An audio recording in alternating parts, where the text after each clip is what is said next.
Yo, it's Monday, time to set it straight. Two fat guys gonna educate on this very date throughout history. Step inside and unlock the mystery. Two fat guys, every Monday we arrive. Dig through history, keeping culture alive. Two fat guys, what went down on this day? Tune in every Monday, hear what we gotta say. Two fat guys, podcast Monday history. And here we are once again. Welcome back to the show.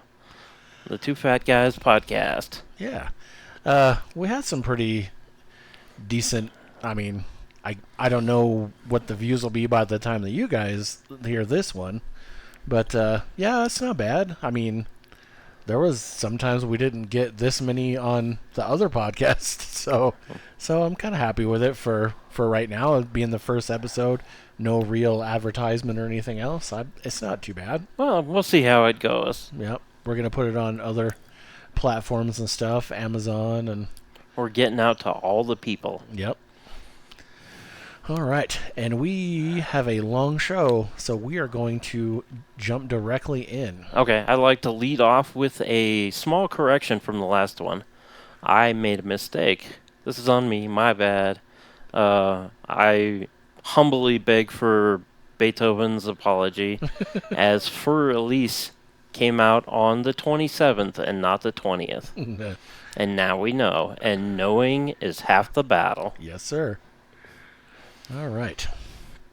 John has something to lead us off with 1967. Okay, let's start off with April 27th. It is the 117th day of the year. Completely irrelevant. However, on April 27th, 1667, John Milton, an English poet, sells the copyright to Paradise Lost for $10. Yeah. Yeah, I saw that. I was like, wow, that's kind of crazy. It is kind of crazy. And Paradise Lost, if you haven't, I don't know, have you read it? Mm-hmm. Okay, cool. It's the foundation for a lot of the sort of visual themes in sort of Judeo-Christian pop culture. Like popular views of heaven and hell, and like what pandemonium is like. Like pandemonium is the capital of hell, if you didn't know that. Not to be confused with the HBO series Paradise Lost, which was a very good series if you have not seen it. Or the heavy metal band Paradise Lost, which is excellent, and you should listen to them. West Memphis 3 was what the series was about. It was really good. So I have something for 1773. Ooh, boy. It was the Tea Act. Oh, yeah. The British Parliament passed the act, which directly led to the Boston Tea Party. Those cheeky Brits. Now, this act granted exclusive access to tea sales to the British East India Company, who would bypass the usual taxation laws for exports. At the time, 80% of tea was smuggled in on Dutch ships to the United States. And that's why we were mad about it. Yep. All right. In 1861, President Lincoln suspends the writ of habeas corpus during the Civil War. This action kicks off a legal dispute with the Supreme Court. Indeed. And if you don't know what the writ of habeas corpus is, it is... it's kind of... I think Trump kind of threw it out, too, because you can be arrested now for anything. Oh, a bunch of people have thrown it out. Or nothing at all. Yeah, habeas corpus is supposed to be your right to a quick and speedy trial. Nope.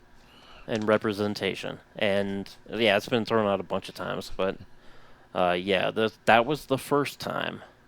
And it's more a guideline than a real rule these days. Yeah, for sure.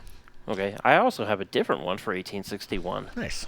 So West Virginia begins planning its secession from Virginia during after Virginia seceded from the Union the day before. Oh, wow.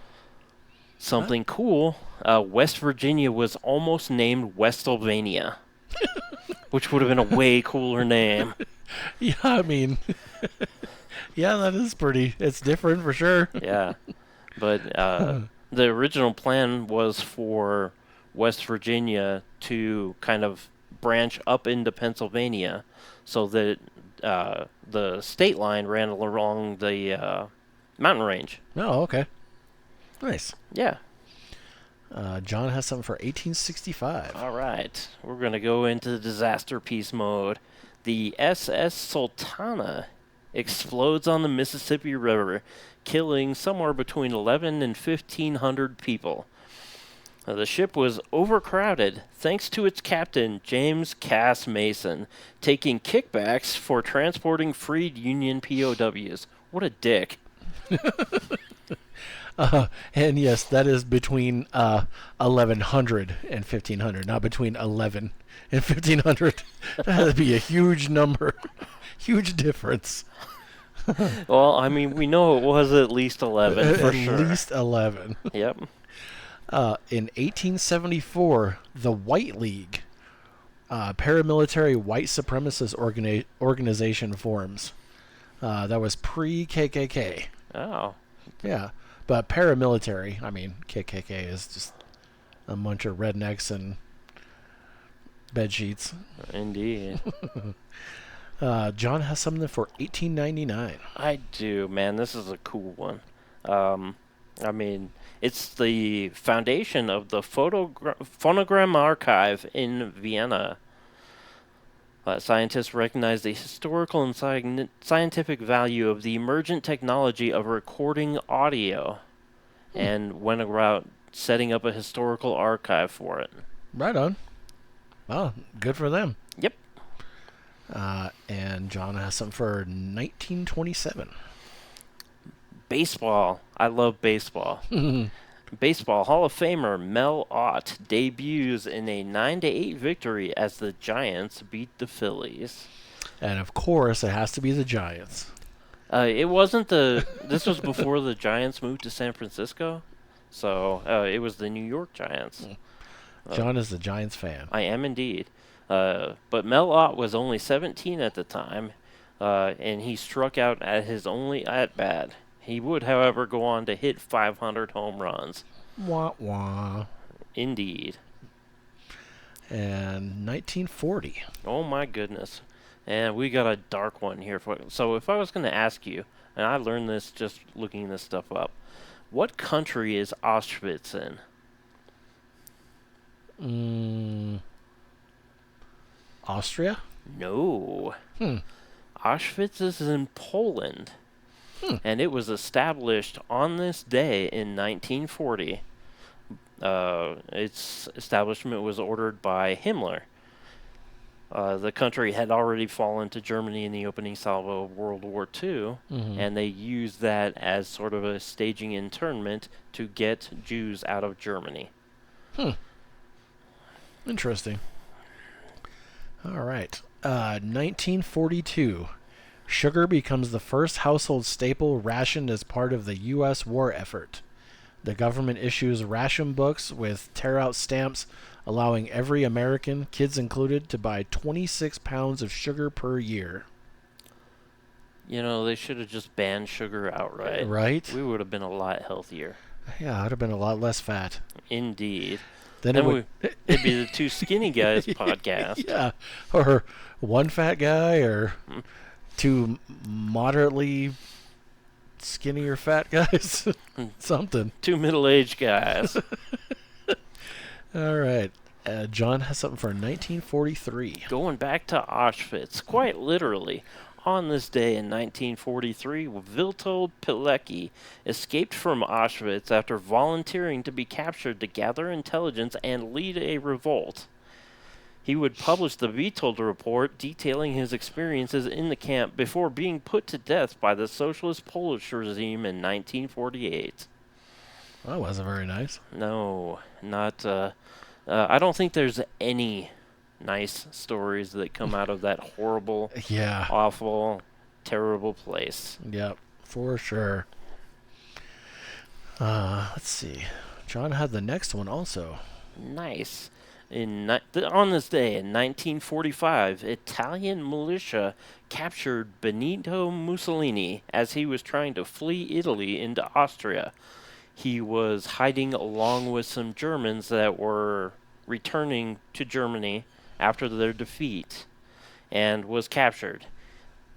He would be executed the next day. Thank goodness. Good riddance. What a jerk. Amen. In 1956, world heavyweight champ Rocky Marciano retires from boxing at age 31, saying he wants to spend more time with his family. Marciano ended his career as the only heavyweight champion with a perfect record, 49 wins in 49 professional bouts with 43 knockouts. Yo, Adrian, I did it. I mean, Yep. one of the greatest of all time. Absolutely. And I am a huge boxing fan. I was a boxing and martial arts fan. That's actually what got me into UFC, is because those are two of my favorite things. And, it's like, hey, there's this cool thing that has a bunch of different disciplines. Let's check this out. Oh, yeah. We bought it on pay-per-view for $6 or $10 in 1993, November of 1993. Nice. Back when you could get it for cheap. Yeah. I mean, now you just have to pay for Paramount Plus. Yeah. Just. Yeah. I mean, after they raked us for how many years? 30 plus? Mm-hmm. Yep. They are not nice. No. In 1961, NASA launches Explorer 11 into Earth orbit to study gamma rays. And space is something that John and I both like a lot. Yep, I had this one down too. Explorer 11 was the first spaceborne gamma ray telescope it measured primarily cosmic radiation interacting with the atmosphere. It had 22,000 interactions it recorded, and funny, it was up there to record gamma rays, and it only recorded 7. It only lasted for 7 months before the batteries died and it fell back to Earth, but it did good work. Yeah. Man, if we'd only put solar panels on it, we would have been good. Yeah. In 61. John has some for 1972.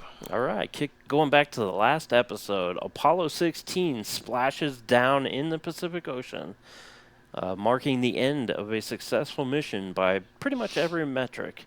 They found out later that the rocks they had taken from the moon landing site were not made by volcanic activity as previously thought. They thought because it was a darker color than the original moon rocks that it was made by volcanic activity.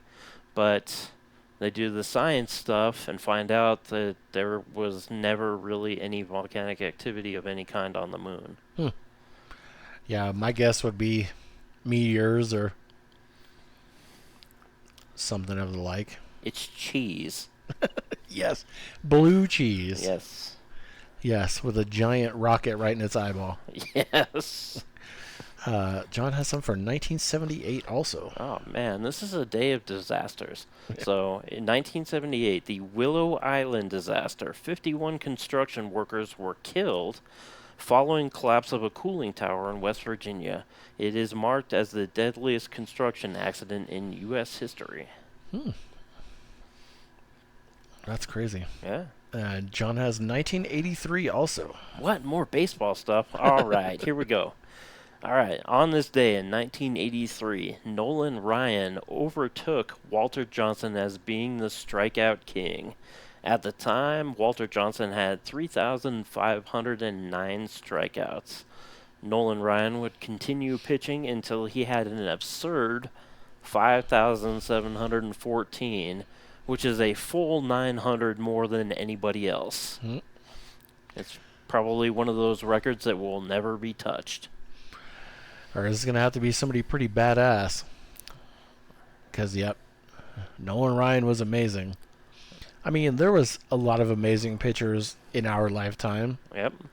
But, yeah, nobody really came close. Well, I mean, and the fact he started young, he always had a high strikeout rate, even if he was a little wild at the beginning of his career.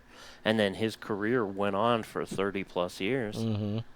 I mean, nobody has that kind of longevity these days. You're lucky if you make it 10 years. Yeah. 15 at the most. Yep.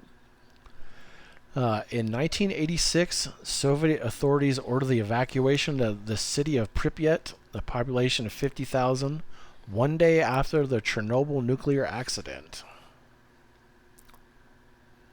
This is how you know the Soviets suck. They waited a whole day. Okay, it's not like radiation just oozes out. It's not slow. Yeah. So now, what's funny is the disaster site in Chernobyl. The reactor core. There's something there that is referred to as a Medusa stone, Mm-hmm. because if you see it, you're dead. For real. But yeah, Chernobyl not fun. Popularized by. Did you ever watch the miniseries? I did. Oh man, that was good. Yeah, it was really good. 1989, Beijing students take over Tiananmen Square in China. I very distinctly remembering watching them lay down in front of the tanks. Yep. Yeah. Yeah, absolutely. It was a peaceful protest until it wasn't. Mm. And, I mean, a lot of people will remember the horrific violence, but the weeks of protesting before that certainly speaks to the bravery of people who are just going to go lay down in front of a tank, go stand in front of a dude with a machine gun and tell him he's a fascist.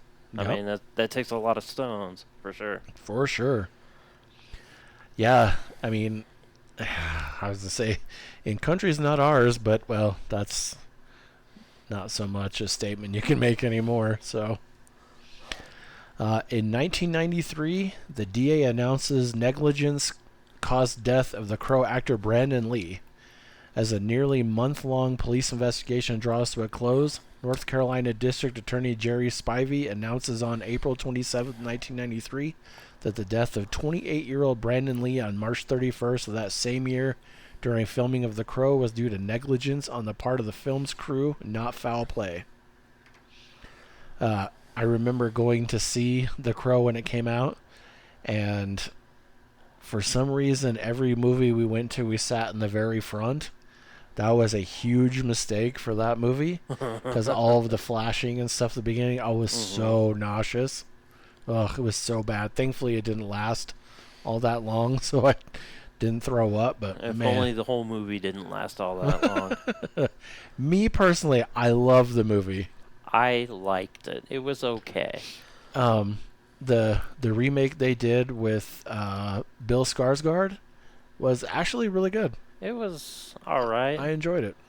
I don't know. I got turned off from The Crow when I went to Comic-Con, and I met some guy who had his face tattooed with the Crow makeup, who had changed his name to Eric Draven, and who, I mean, cosplayed as the Crow all the time. Wow. And he was in a wheelchair. But he didn't have a hole in his head, so, I mean, it wasn't a real accurate cosplay. Yeah, for sure.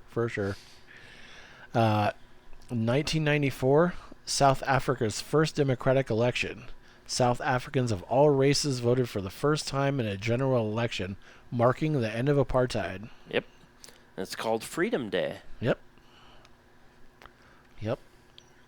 1999, Nevada State Museum discovers the oldest mummy in North America on the shelves of their own museum, after the Spirit Cave mummy radiocarbon dates to over 9,400 years old. Of course it was in Nevada. Right. I almost skipped it, but it said Nevada, so I'm like, I'm going to go ahead and throw it in there. Yeah. Sorry. Nevada, for those of you who don't live here. Nevada. Novato. 2006, construction begins on the Freedom Tower for the new World Trade Center in New York City. Oh, what's it, the One World Center now? I think so. Yeah.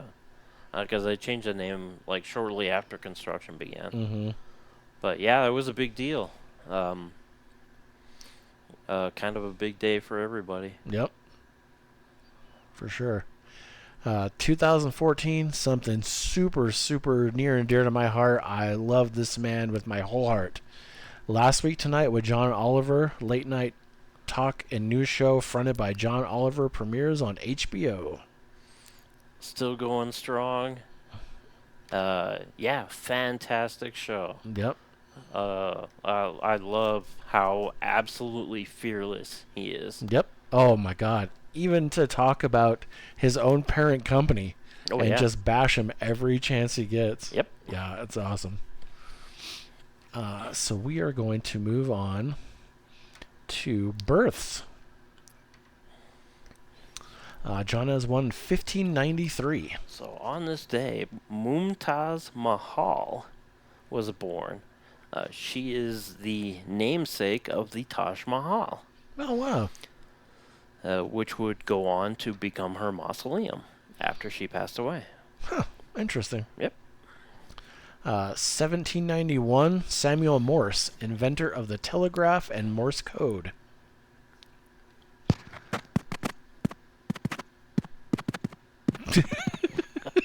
Took me a second to realize what you were doing. Thought you were telling me your mic didn't work. I'm like, no, it's working fine. That's funny. 1822, Ulysses S. Grant, 18th U.S. President and Civil War Union General. And then John has one for 1886. That's it. What? It's another baseball one? No way. Okay, on this day in 1886, Rogers Hornsby was born. Baseball Hall of Famer. He is the first major player to break out after the live ball era. Nice. That's where they changed a bunch of rules and moved the pitching mound back, which led to an offensive explosion as batters had a better chance against pitchers. Nice. Yeah. 1927, Coretta Scott King, wife of Martin Luther King Jr., who continued his legacy of civil rights activism after his assassination in 1968. John has one from 1932. I do. Happy posthumous birthday to Casey Kasem, the voice of Shaggy and the creator and voice of the American Top 40. Zoinks. I'm Casey Kasem. There you go. John also has one from 1944. No, that's yours. 1944? Yeah. I don't have one for 1944. You said you did. Huh. Well, I don't. Okay, well, moving on. Oh, I do. I do indeed. I do indeed. I just didn't write the name down. He I wrote the year. remembers. So last episode, I mentioned that this one wasn't really all that important, but there was a reason that I was mentioning it in the deaths. Cuba Gooding Sr.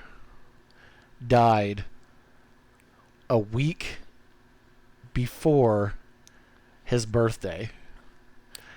He was born on April 27th and died on the 20th. Oh, okay. So I was like, man, he was so close. He almost made it. But would you want to make it? Would you want to, be born and die on the same day? I wouldn't. I mean, I think it's kind of cool to make it to your next birthday. I mean, it doesn't have to be on your birthday you die, but... I mean, how old was he, though? I mean... I don't remember. But he died of natural causes in his car on the street, so... Probably too old. Yeah. And by that point, it probably didn't matter. Did he even know that it was close to his birthday? I would think. 1951, Ace Frehley, guitarist for the band Kiss. For those who don't know, Johnny is a huge Kiss fan. I love Kiss. Because I just want to rock and roll all night and party every day. That's why they call him Dr. Feelgood. All right. So we're going to move on to deaths. In 1521, at the age of 41, Ferdinand Magellan, he was killed during the Battle of Mactan in the Philippines. He died from injuries sustained after being hit by a poisoned arrow in his right leg and surrounded by local warriors under Lapu Lapu, a local chieftain. I mean, what a way to go. I Right? mean, way to cap off a historic career, I guess. Yeah, I mean, yeah, man, that would suck. Just to be poisoned in general, I think would suck. But, I mean, he did have an eventful life. So, It's very true. In 1882, at 78 from pneumonia, Ralph Waldo Emerson, American philosopher of optimism, individuality, and mysticism.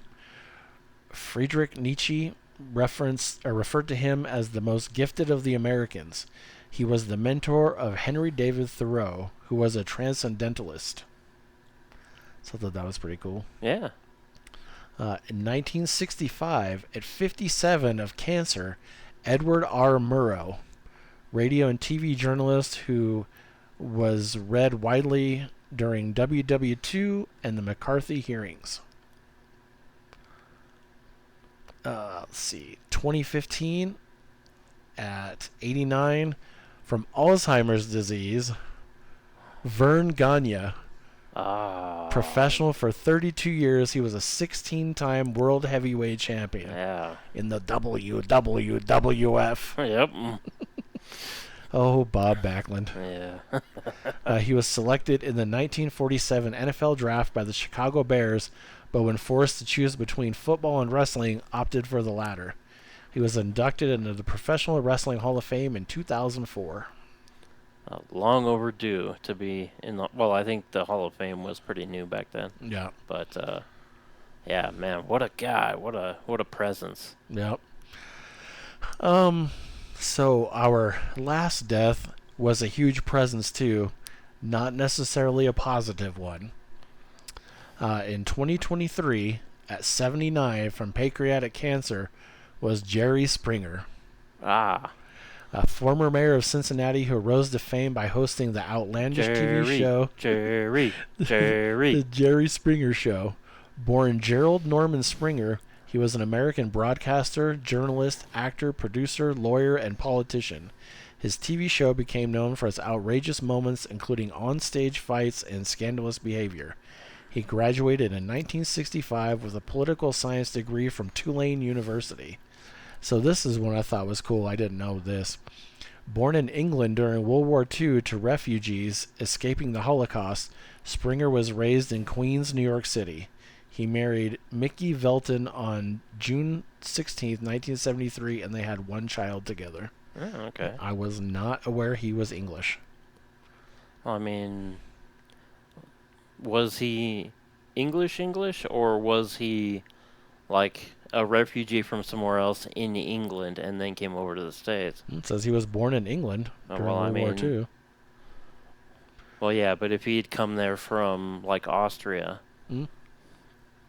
Yeah, I don't know. But that's pretty interesting. I didn't know he wasn't American. I didn't either, actually. And the Jerry Springer Show was definitely a guilty pleasure of mine. I think that's a guilty pleasure of everybody. I think a lot of people say that they didn't watch it, but I think they're lying. I'll tell you what, you line up any train wreck and I will watch it. Absolutely. I watch a lot of stupid stuff. Yep. That is all I had for this episode. John, did you have anything else? Nah, that's it. We're golden. Thank you to everybody that listened to the first episode. Like, subscribe, comment. There's a poll on the first episode. I don't know if it'll still be up by the time you guys listen to this. I think it's only 7 days, so it might not be. But, yeah, check out the show. We're happy to have you here. That's on Spotify. And if you're going to listen on Spotify, click in and you can see the poll. Yep. If you just listen to it on the splash page, I just learned this today. As did I. Yeah, because we're learning things. Yep. And that's the whole idea of the Hot Podcast. Yep. And if you click into the episode, you can comment as well, which would be awesome. We didn't get many comments on the last podcast, which was unfortunate because we found out we had some pretty loyal viewers, but I mean, if you don't say anything, I have no way of knowing. So, so yeah, let us know what you think. That's it. Take your time. Praise us, insult us, anything in between. All right. We'll see you next time. Two fat guys! Turn it up. Two fat guys! Yeah, you know what's up. Two fat guys. Yeah, we talk all night. Big mouths, big guts, big truth on the mic. If you don't like